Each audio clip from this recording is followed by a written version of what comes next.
Hi കൂട്ടുകാരെ. അപ്പം mummy അമ്മയുടെ പുതിയൊരു വീഡിയോയിലേക്ക് എല്ലാ കൂട്ടുകാർക്കും സ്വാഗതം. അപ്പോൾ നമ്മുടെ വീട്ടിലൊക്കെ ഇതുപോലെ ഇങ്ങനെ ഉപയോഗിക്കാതിരുന്ന് കഴിഞ്ഞാൽ വിളക്കിലൊക്കെ ആകെ മാറാലൊക്കെ കീറിയിട്ട് ആകെ മുഷിഞ്ഞു പോകാനുള്ളൊരു ചാൻസ് ഉണ്ട്. അപ്പോൾ അതുകൊണ്ട് തന്നെ ഇത് കുറേ നാളായി എടുത്തിട്ടുള്ളൊരു വിളക്കാണ് കേട്ടോ, നമ്മൾ ഉപയോഗിക്കാറില്ല. അപ്പോൾ ഇതിൽ അഴുക്കൊക്കെ മാറ്റി നല്ല പുത്തം പോലെ ആക്കാനുള്ള ഒരു അടിപൊളി ടിപ്പുമായിട്ടാണ് ഇന്ന് വന്നേക്കുന്നത്.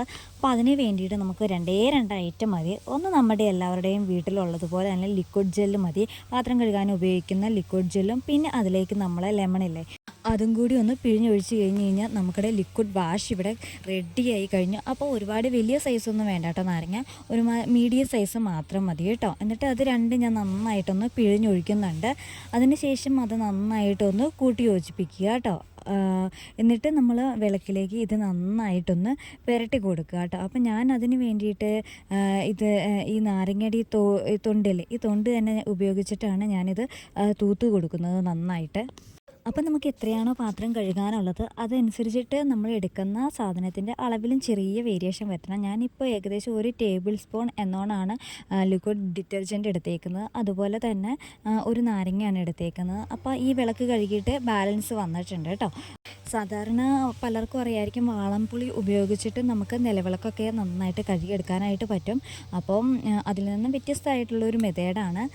അപ്പോൾ ഈ വിളക്കിൻ്റെ ഈ ഒരു രൂപം നിങ്ങൾ കണ്ടല്ലോ, ഈ ഒരു രൂപത്തിൽ നിന്ന് നമ്മളിത് വാഷ് ചെയ്ത് കഴിയുമ്പോഴത്തേക്കും നല്ല ചേഞ്ച് ഉണ്ടാകുന്നുണ്ട് കേട്ടോ. അപ്പോൾ നമുക്ക് ലൈവായിട്ട് തന്നെ കാണാം. അപ്പം ഞാൻ കണ്ടോ, ഇത് നന്നായിട്ട് നമുക്ക് ലെമൺ ഉപയോഗിച്ച് നന്നായിട്ടൊന്ന് പുരട്ടി കൊടുത്തിട്ടുണ്ട്. എല്ലാ ഭാഗത്തുമായിട്ടൊന്ന് പുരട്ടി കൊടുക്കുന്നുണ്ട്. വേറെ ഒന്നും ചെയ്തിട്ടില്ല കേട്ടോ. ഞാൻ ആ തൊണ്ട് ഉപയോഗിച്ചിട്ട് ജസ്റ്റ് ഇങ്ങനെ നമുക്കിടെ ലിക്വിഡ് വാഷ് ജസ്റ്റ് അതിലേക്കൊന്ന് തൂത്ത് കൊടുത്തത് മാത്രമേ ഉള്ളൂ. വേറെ ഒന്നും വിളക്ക് വെള്ളം നനച്ച് അതിന് മുമ്പേ കഴുകിയിട്ടൊന്നുമില്ല. നമ്മുടെ ആ ലിക്വിഡ് വെച്ചിട്ട് ഒന്ന് കവർ ചെയ്തെടുത്തേക്കുന്നതാണിത്. അത് കഴിഞ്ഞതിന് ശേഷം നമ്മുടെ വീട്ടിൽ എല്ലാവരുടെയും വീട്ടിൽ കാണും സ്ക്രബ്ബർ. അപ്പം ഞാൻ സ്റ്റീലിൻ്റെയാണ് എടുത്തേക്കുന്നത് കേട്ടോ. സ്പോഞ്ചിൻ്റെ ഒക്കെ എടുത്തു കഴിഞ്ഞാൽ കുറച്ച് പാടായിരിക്കും നമുക്ക് ഈ അഴുക്ക് പോകാനായിട്ട്. നല്ല അഴുക്കാണെങ്കിൽ പോകാനായിട്ട് പാടായിരിക്കും. അപ്പോൾ സ്പോഞ്ചിൻ്റെ എടുക്കാതെ നമുക്ക് സ്റ്റീലിൻ്റെ സ്ക്രബ്ബറുണ്ട്. അപ്പോൾ അത് ഉപയോഗിച്ചിട്ട് നന്നായിട്ടൊന്ന് ഉരച്ച് കഴിയുമ്പോഴത്തേക്കും നമുക്കിടെ വിളക്ക് നല്ല പുത്തം പോലെയാകും. നോക്കിക്കേ എന്നാ ഒരു മാറ്റം നോക്കിക്കേ. നമുക്കിടെ ആ പഴയ വിളക്കും ഈ വിളക്കുമായിട്ട് നോക്കിയാൽ നല്ല ചേഞ്ച് ഉണ്ട്. അടിപൊളി റിസൾട്ടാണ് കിട്ടിയേക്കുന്നത് കേട്ടോ. അപ്പോൾ നിങ്ങളുടെ വീട്ടിൽ ഇങ്ങനെയുള്ള വിളക്കുകളൊക്കെ പഴയത് ഉപയോഗിക്കാതിരുന്ന് ഇങ്ങനെ പോയിട്ടുണ്ടെങ്കിൽ ഇതൊന്ന് ട്രൈ ചെയ്ത് നോക്കുക കേട്ടോ. അപ്പോൾ നമുക്കിടെ ഇന്നത്തെ വീഡിയോ ഇഷ്ടമായി കഴിഞ്ഞ് കഴിഞ്ഞാൽ ലൈക്ക് ചെയ്യാനും സബ്സ്ക്രൈബ് ചെയ്യാനും മറക്കരുതേ.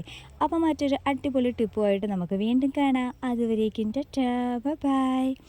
അപ്പോൾ ആദ്യമായിട്ട് കാണുന്ന കൂട്ടുകാർ സബ്സ്ക്രൈബ് ചെയ്യാൻ മറക്കരുതേ. ബൈ.